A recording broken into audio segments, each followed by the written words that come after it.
Hey, what's going on, guys? Madan here, back with another video, and this is a smartphone. This is a pretty big laptop. And somewhere in between these two is the tablet.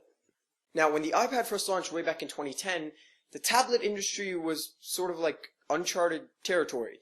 But in terms of sales, it grew faster than PCs and notebooks and smartphones. But in the last couple of years, tablet sales have actually tanked. Not just leveled off, but actually gone south to the point where there's negative growth. Here's what I mean. You see that massive drop from quarter 2 2011 to quarter 3 2015? Even between the first and third quarter of 2014, 153.7 million tablets were shipped worldwide. But in the same period in 2015, only 140.5 million tablets were shipped. That's like a worldwide decline of 9%. But existing tablets aren't just sitting around. According to global usage data, both iOS and Android tablets are being used just as much as they were years ago. So why are sales shrinking? Okay, think about this statistic. Nearly 14% of iPads in use last October were the iPad 1. Wait, that's not a thing. The original iPad. And nearly 32% of iPads in use were the iPad 2. Which means that nearly 50% of iPads in use last October are more than 4 years old. To put that into perspective, how many people do you know with an iPhone 4S?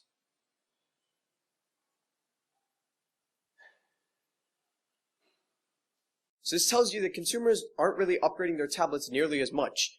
And I think there are 4 main reasons for this. Number 1 is, well, how do I put this?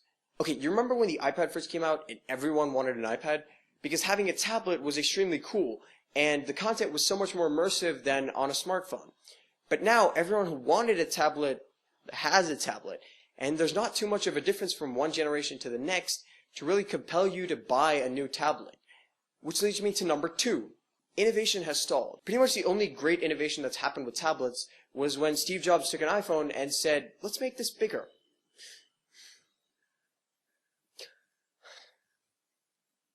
I feel like I'm missing out on this great opportunity to make a "that's what she said" joke, but I'm gonna pass. But anyway, for the first couple of years after the iPad hit, manufacturers went crazy trying to outdo each other with like high-performance components and better features and better screens. Like Apple and Samsung brought in Retina and Full HD screens into play.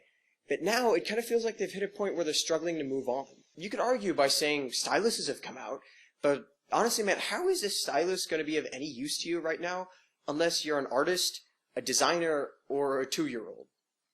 Okay, now think about why you actually use your tablet.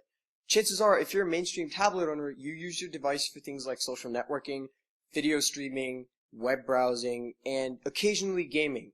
And unless you're into those 3D processor stretching video games on your tablet, then none of those other categories provide you an incentive to go out and really upgrade year after year. For example, I still have an iPad 2 that runs iOS 9.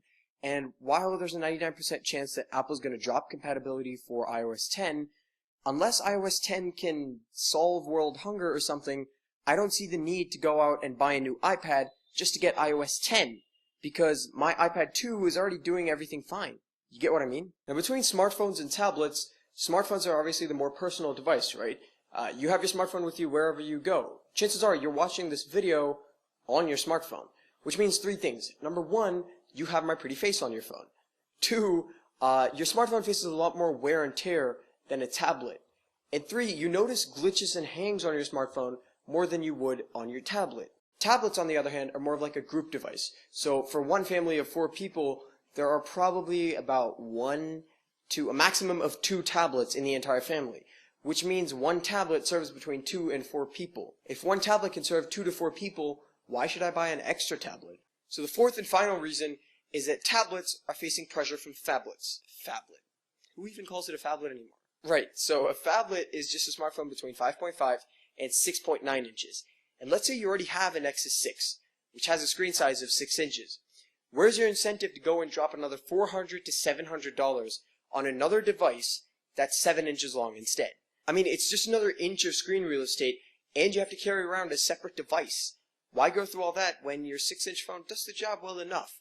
You'll be saving north of $400, and you'll have space for like a giant candy bar or something. But at the end of the day, it's more than likely that we just don't know the upgrade cycle for a tablet. Like I said, it's probably closer to 5 years than it is to a smartphone's upgrade cycle of about 2 years. So it's entirely possible that they're not dying at all. It's more likely that they're just finding their niche.